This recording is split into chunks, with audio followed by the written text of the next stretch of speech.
What's up, ladies and gentlemen? The French defense is one opening that every serious chess player needs to prepare for. As an e4 player, if you don't know how to fight against the French defense, you're wasting your time. In this video, I'm gonna show you 5 different traps to try out in order to surprise your French opponents. For starters, this French position that you're seeing on the board right now can be quite confusing to most beginners. E.g., on move 5, black usually plays queen b6, indirectly putting more pressure on your d4 pawn, and so it can only take one wrong move for white to throw away the advantage, and things may become bad very early in the opening stage. White may end up losing a free pawn on d4. So let's see how to punish the French defense with some crazy traps that will confuse our enemies. Be sure to hit the like button and subscribe if you're new. Let's go! Trap number 1 in the Monte Carlo variation of the French defense exchange variation that begins with e4. Then black plays e6,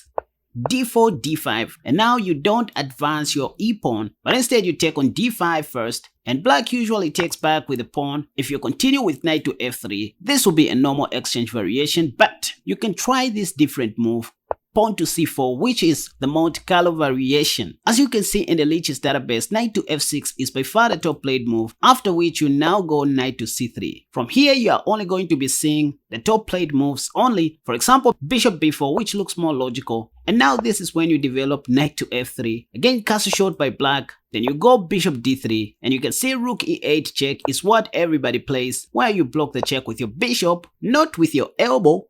Knight g4 is what everybody plays, after which you just castle shot. They'll be happy to take your bishop because after capturing your free pawn on e3, black will think they just took your pawn for nothing, but this is very dangerous because you have knight takes d5, a very hidden move, which comes with a fork, by the way. Black cannot save the bishop without giving up the rook.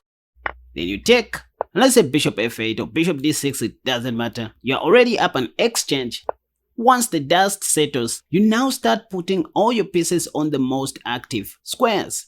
That's how we play chess.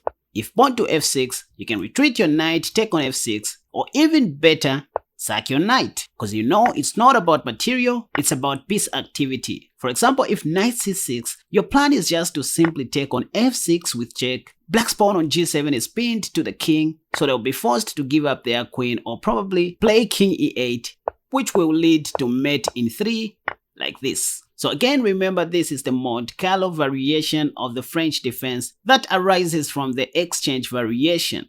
Trap number 2 in the Stanitz variation, arising from the classical variation e4, e6, d4, d5, and then instead of taking this time, you play knight c3 because there are many ways to kill a rat. The top played move is knight to f6, then this time you go pawn to e5, forcing black to play knight f d7, then right away you gain some central space. They always play c5 before developing knight to c6 in the French defense, and so you play knight f3 to meet knight c6. That's what you're supposed to do. One advantage of this line is that you don't have to worry about your pawn on e5 because it's already defended by your pawn on f4.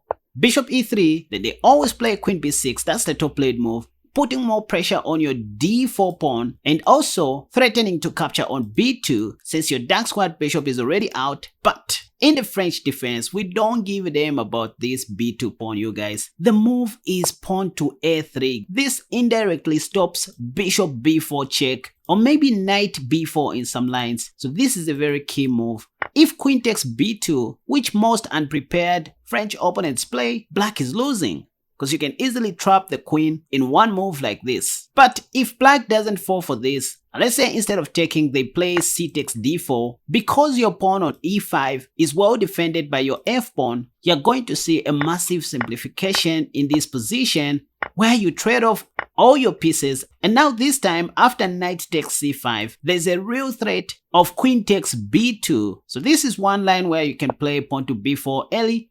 If knight e4, because of this checkmate threat, you continue simplifying the game. Kiss, K-I-S-S, keep it so simple. Then you go queen d6, massive simplification. Black has to take, allowing you to advance your pawn like this. You will castle long if you want, indirectly defending your pawn on d6, and then advance your c-pawn like this. That's if you want. And this is going to be good for your eyeballs. But if black doesn't take your queen on d6, and let's say they play queen e3 check, or you can simply block with your bishop.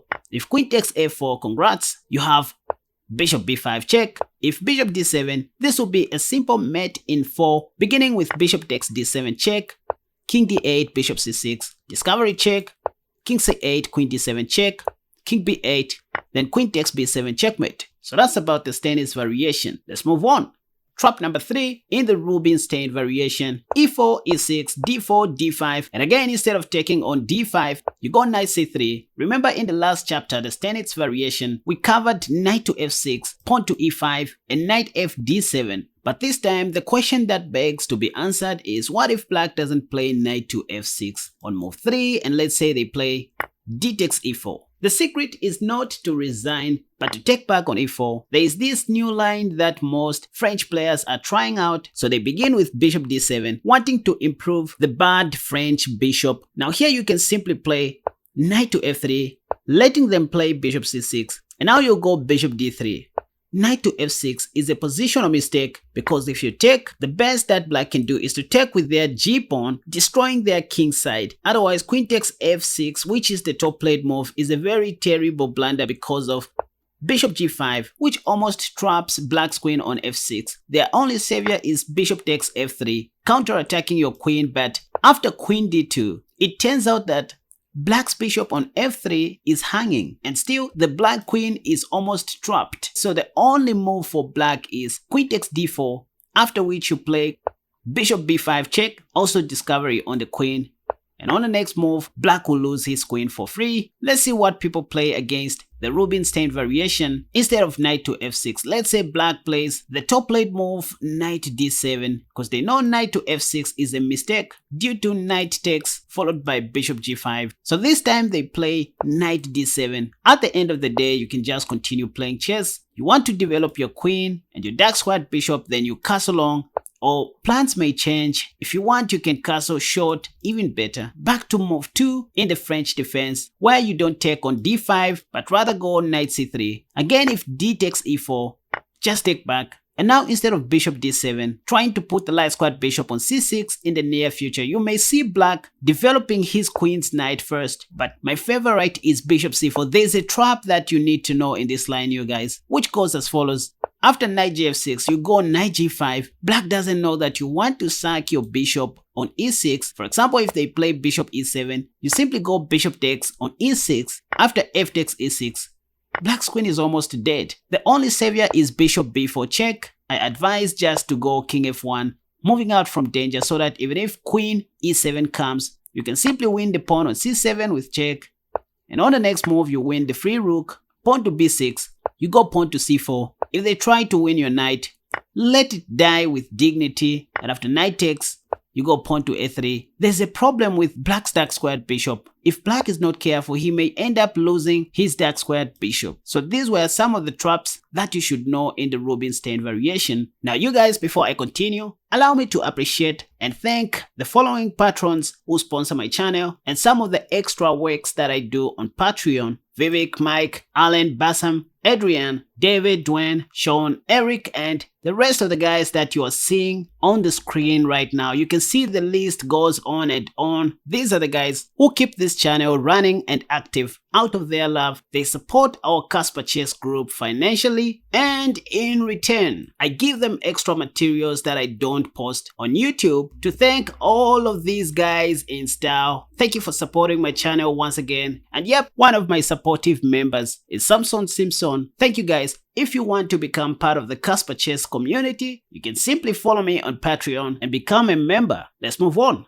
Trap number 4 in the elbow gambit. To be honest, the following line that I'm about to show you doesn't have a name. This is just a gambit that I was trying to develop, beginning with e4, then e6. We first of all want to completely avoid the typical French defense opening move order such as pawn to c5, bishop c5, and bishop b4 check. So instead of playing pawn to d4 right away, you go pawn to c3. And as always, French players will always play pawn to d5 on move 2, after which you go d4, so you're gambiting a pawn on e4 Wait a second, this is different from the Alpine Gambit which I presented in the video that has popped up in the card above, where we first of all developed the dark squared bishop before playing pawn to c3, and you'll see the difference. So we temporarily sacrifice a pawn for quick development, and we don't care about our pawns as long as we have massive piece activity. After d takes e4, you simply go Queen c2, Queen d5 by black will be a misplacement of the queen and a sheer waste of time. So they play knight to f6, that's the top played move. And now you go knight d2,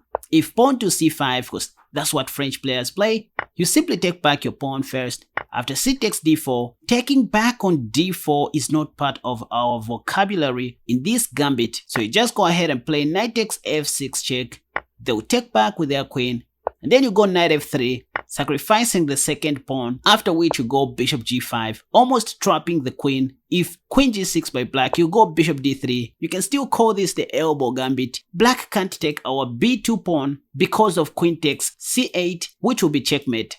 If queen h5, you simply castle long, and there's a trick in this line where black can even lose immediately after pawn to h6. Yeah, the best move is bishop b4 check, because you have intentions of sacrificing your rook and knight takes, then you take back, exposing the king, and start involving your other pieces. Yeah, but a more straightforward way is to simply go bishop g6, trying to win black's queen on h5. If queen takes g6, whoops, that'll be mate in one. If they don't take with their queen, let's say f takes g6, you still go rook d8 check, and after king f7, you have pawn to g4 wanting to trap black's queen. If queen takes g4, you go knight e5 check, and they will lose their queen. If black takes your bishop with check, you simply take back with knight, and after hg, this is just clearly winning for white. Black's pieces are paralyzed at the back. You can see how bad that is. Let's move on. Again, after bishop d3 and queen h5, then you castle short. If they don't play pawn to h6, and let's say they go pawn to f6, well, in this position you don't have bishop g6 because there is no checkmate on d8, and so just go ahead and take the pawn. If bishop d7, you go queen c7, again giving up your bishop so that you can go knight e5 next. You also have this if you want, and take the rook. Bishop c6, you go bishop g6 check, and on the next move you mate black like this. If you want to learn more about my elbow gambit, let me know in the comment section so that I can show you the remaining lines. Let's move on. Last trap in the French defense knight variation. This is why you begin with e4, then e6, then instead of d4 or pawn to c3, you play knight to f3, which is the knight variation. Black will still play d5, expecting you to go knight c3, which is the two knights attack by the way, but you simply want to go pawn to d3, allowing black to take on e4 so that you can go knight g5, counter-attacking the pawn on e4. If e takes d3, the top played move, now you go bishop takes d3. You want to play this like the tennis on gambit, but after pawn to h6, you can't take on f7 because this time black can just take your free knight. You can't win black's queen on d8 like what we do in the tennis on gambit. They have king e7. So to fix this little problem, after pawn to h6, you simply go queen h5 because black cannot take your knight. You're going to take their rook on h8. So they mostly play queen f6, after which you now take the free pawn on f7. This time, if queen takes f7, you have bishop g6 pinning the queen to the king. If black plays king e7 instead of queen takes f7, let's say this, well, you simply take the poor rook, or let's say after knight c6 you go cast short, putting your king to safety first, and on the next move you're going to play knight g6 check and win the dark squared bishop. If they don't play pawn to h6, well, you have to go queen h5 immediately. And let's say they play knight to f6 in this position, well, we plan to leave our knight on g5, just like that for the rest of the game. For example, knight c3, if bishop e7, we have queen e2, castle short, we want to castle long in this line. So bishop e3 is the move to consider. If h6, this is what I meant by leaving our knight on g5 for the rest of the game. If hg, we can simply take back, and this is clearly winning for white. You start with rook h8 check, king takes rook, then you go queen h5 check, and on the next move you mate on h7. But again, it's not every time you're going to see black taking on g5 with h takes g5. Sometimes they play knight c6. So you just leave that knight on g5 for the rest of the game. You continue playing your moves, castle long. So they'll play something like queen e8, moving out of danger. Pawn to g4, you just continue developing as if your knight is not under attack. If pawn to e5, you go pawn to f3. Because of this, if black takes, you can take and you have this once again, or the same tactic where you first of all give a check on h8, and after king takes, you go queen h2 check, which is going to be mate in 1. Allow me to appreciate and thank the following patrons who sponsor my channel and some of the extra works that I do on Patreon: Vivek, Mike, Alan, Bassam, Adrian, David, Dwayne, Sean, Eric, and the rest of the guys that you are seeing on the screen right now. You can see the list goes on and on. These are the guys who keep this channel running and active. Out of their love, they support our Casper Chess group financially, and in return, I give them extra materials that I don't post on YouTube. To thank all of these guys in style, thank you for supporting my channel once again. And yep, one of my supportive members is Samson Simpson. Thank you guys. And if you want to become part of the Casper Chess community, you can simply follow me on Patreon and become a member. Alright guys, thank you for watching my video. Until next time, bye bye.